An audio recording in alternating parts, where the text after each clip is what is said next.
Friends, इस video में हम सीडीपी का पार्ट 2 पढ़ने जा रहे हैं, जिसमें ये टॉपिक इतने महत्वपूर्ण हैं कि सीडीपी में हर बार पूछे जाते हैं। अगर आपने इनकी तैयारी कर ली, इन टॉपिक को अच्छा कर लिया, तो आपका सीटेट क्लियर हो जाएगा, क्योंकि सीडीपी 90 नंबर की आती है।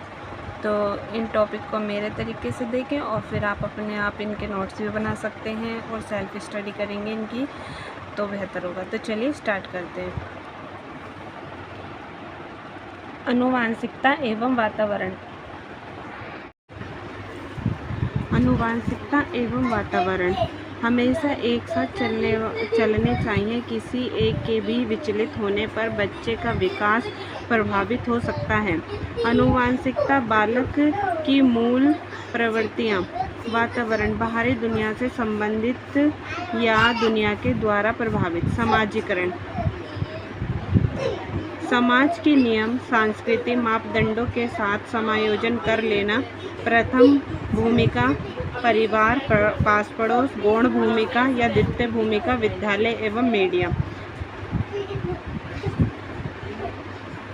बाल केंद्रित शिक्षा, बच्चा कैसा हो?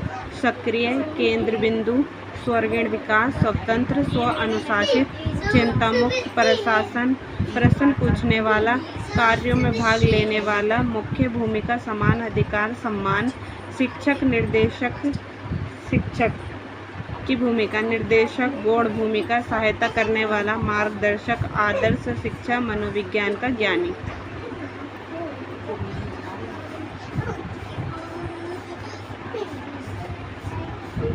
प्रगतिशील शिक्षा, शिक्षा के क्षेत्र में प्रत्येक नई चीज करके सीखना।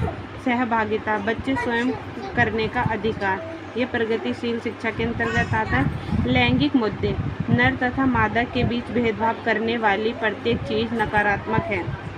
व्यक्तिक विभिन्नता, प्रत्येक व्यक्ति में दूसरे व्यक्ति से जो कुछ भी अलग है वही व्यक्तिक विभिन्नता है, जैसे रंग, रूप, लंबाई, पढ़ने का तरीका, बुद्धि, सामाजिक गुण, हुनर, समस्याएं, रुचि आदि।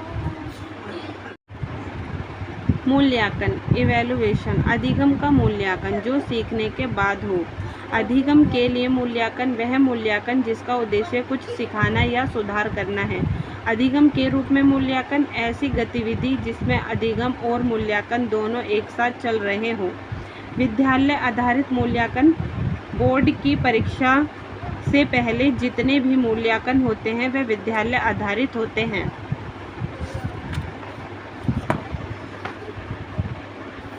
रचनात्मक, रूपात्मक, औपचारिक आकलन, कक्षा में पढ़ाने के बाद तुरंत हाथ के हाथ बच्चों का फीडबैक जानना, ये रचनात्मक आकलन के अंदर आता है। सतत और व्यापक मूल्यांकन, सतत, समय समय पर लगातार बच्चों के स्तर की जांच करते रहना, CCE इसके अंतर्गत आता है। व्यापक, बालक के सभी क्षेत्रों का आकलन करना। आकलन शिक्षण अधिगम प्रक्रिया का भाग होता है। निदानात्मक परीक्षण, बच्चों की कमियों, त्रुटियों, समस्याओं, कठिनाइयों का पता लगाना। उपचारात्मक शिक्षण, उन कमियों को दूर करने के लिए किया जाता है। समावेशी शिक्षा, सभी प्रकार के बच्चे, कोई भी बच्चों को एक साथ समान शिक्षा देना। अधिगम असमता, कुछ अधिगम असमताएं होती हैं, उनके बारे में पढ़ते हैं। डिस्ग्राफिया, लिखने से संबंधित समता। डिसलेक्सिया, पढ़ने से संबंधित समस्या। डिसकैलकुलिया, गणित से संबंधित समस्या। डिस्थीमिया, तनाव से संबंधित समस्या। डिस्मोर्फिया, भ्रम से संबंधित समस्या। अफेजिया, भाषा से संबंधित समस्या। अप्रेक्सिया, गामक कौशल। अलेक्सिया, मस्तिष्क क्षति के कारण पठन समस्या। प्रतिभाशाली बच्चों का बुद्धि लंबी यानी IQ होता है 140 से ऊपर। सभी क्षमताएं, उच्च स्तरीय अध्ययन, समस्या चिंतन करते हैं, अभिसारी। सृजनात्मक बच्चे, बुद्धि लंबी 120 से 140 के बीच होती है। सभी क्षमताएं उच्च स्तरीय होती हैं, अध्ययन, सृजनशील, जिज्ञासु, चिंतन, अपसारी। सूक्ष्म शिक्षण,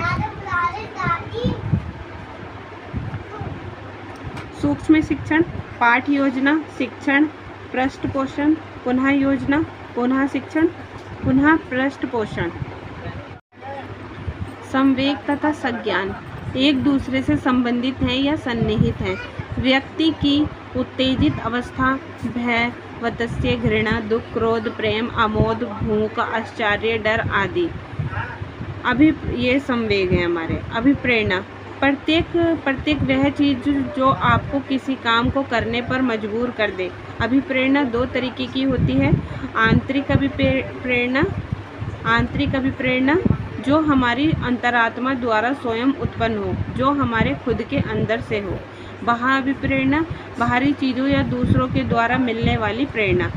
आंशिक पुनर्वलन सतत पुनर्वलन से ज़्यादा प्रभावी होता है। बुद्धि बहुआयामी होती है। बुद्धि के कुछ सिद्धांत हैं, उनका नाम दिया गया। एक कारक सिद्धांत बीने ने दिया है। द्विकारक सिद्धांत स्पेयरमैन, जिसे जीएस फैक्टर बोलते हैं। बहुकारक सिद्धांत थॉर्नडाइक। बहुबुद्धि सिद्धांत हावर्ड गार्डनर। बुद्धि 9 प्रकार की होती है।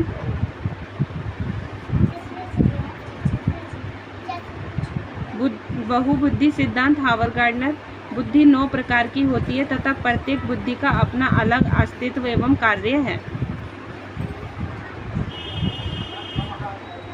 बुद्धि का सूत्र IQ मानसिक बटे में वास्तविक आयु गुणा में 100। चिंतन 2 प्रकार का होता है। अभिसारी चिंतन जो प्रतिभाशाली बच्चे या सामान्य बच्चों में होता है। अपसारी चिंतन सृजनात्मक बच्चे करते हैं। भाषा अर्जन स्वाभाविक समाज में अनुकरण, मृत भाषा, भाषाई पूंजी, स्कूल से पहले अनौपचारिक। भाषा अर्जन ये होता है कि इसमें बच्चे खुद ही भाषा को अर्जित कर लेते हैं। कुछ लोगों को देख के या अपने माता पिता को देख के सीख जाते हैं, वही भाषा अर्जन होता है। भाषा अधिगम प्रयासपूर्ण होता है। विद्यालय में शिक्षण द्वारा मानक या द्वितीय भाषा पाठ्य पुस्तक द्वारा शिक्षण विधियों द्वारा औपचारिक तरीकों से सिखाया जाता है। पैवलोव स्किनर नकल व रटने से भाषा की क्षमता प्राप्त होती है। चॉम्स्की कहते हैं बच्चों में भाषा अर्जन की क्षमता जन्मजात होती है। पियाजे भाषा अन्य संज्ञानात्मक तंत्रों की भांति प्रवेश के साथ अंतःक्रिया के माध्यम से ही विकसित होती है। वाइगोत्स्की बच्चों की भाषा समाज के साथ संपर्क का ही परिणाम है।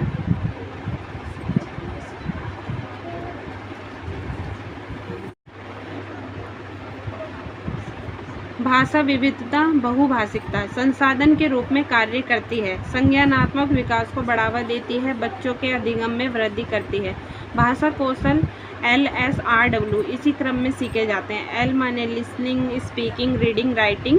यह है सुनना पढ़ना गणनात्मक कौशल होते हैं। बोलना लिखना अभिव्यक्तात्मक कौशल होते हैं। भाषा कौशल क्रम में सीखे जाते हैं। भाषा कौशल एक दूसरे से अंतर संबंधित होते हैं। श्रवण कौशल अन्य सभी कौशलों का आधार है। पढ़ना कौशल में सबसे ज़रूरी अर्थ को ग्रहण करना है। भाषा कौशल एक दूसरे पर प्रभाव डालते हैं। पठन के प्रकार शास्वर पठन और मौन पठन। शास्वर पठन आदर्श पठन, व्यक्तिगत पठन, सामूहिक पठन बोलते हैं और मौन पठन में द्रुत पठन, गंभीर पठन आता है। एकांकी, नाटक, कविता आदि का सदैव शास्वर पठन होता है। निबंध, पत्रिकाएं, अखबार आदि का मौन पठन होता है।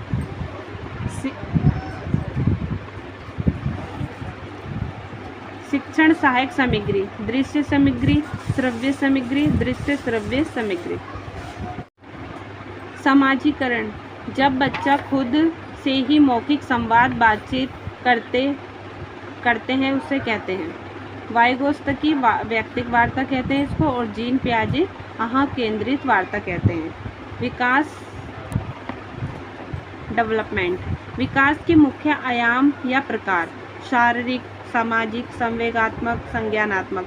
सभी प्रकार के विकास एक दूसरे से अंतर संबंधित होते हैं तथा प्रभाव डालते हैं।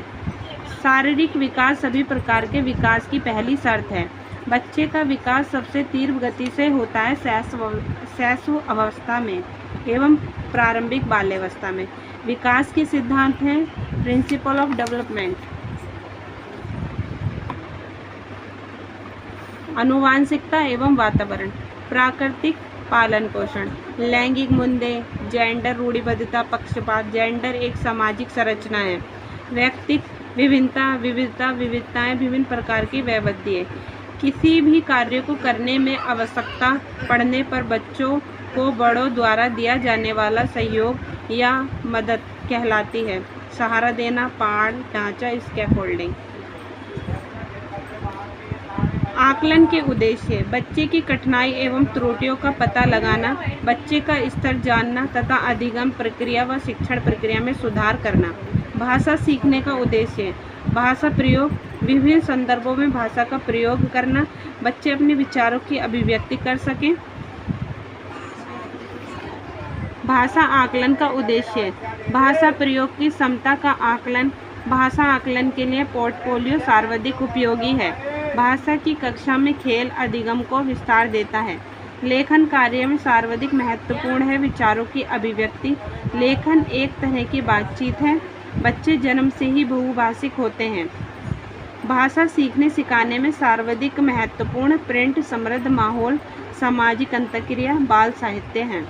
भाषा की पाठ्यपुस्तक में या पाठ्य पुस्तक का निर्माण करते समय सर्वाधिक महत्वपूर्ण है विविधता, विभिन्न छटाएं, विभिन्न रंगतें, वैविध्य।